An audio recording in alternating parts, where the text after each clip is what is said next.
here. And what we thought we would do is a comparison with the first referendum in 1975, so we can see how the nation is divided. So let's just bring on a clock face here.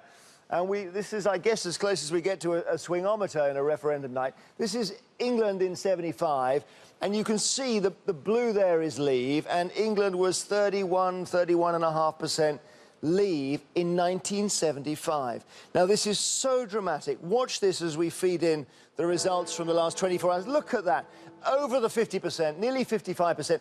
England actually more Eurosceptic on average than the country as a whole. So a massive change in England over those 4 decades. And actually in Wales too. Have a look. We'll turn the tower, change the clock, go back to 75, and 35% in Wales saying no to the EU. On the losing side, the majority saying remain. Now look at the figure for 2016.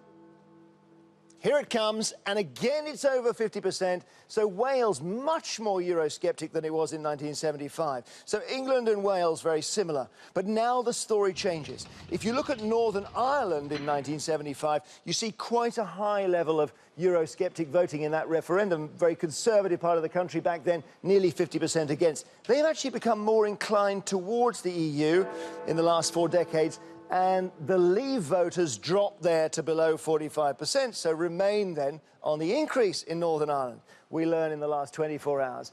And Scotland also, the same sentiment. So in 75, this was the Leave vote, 41%.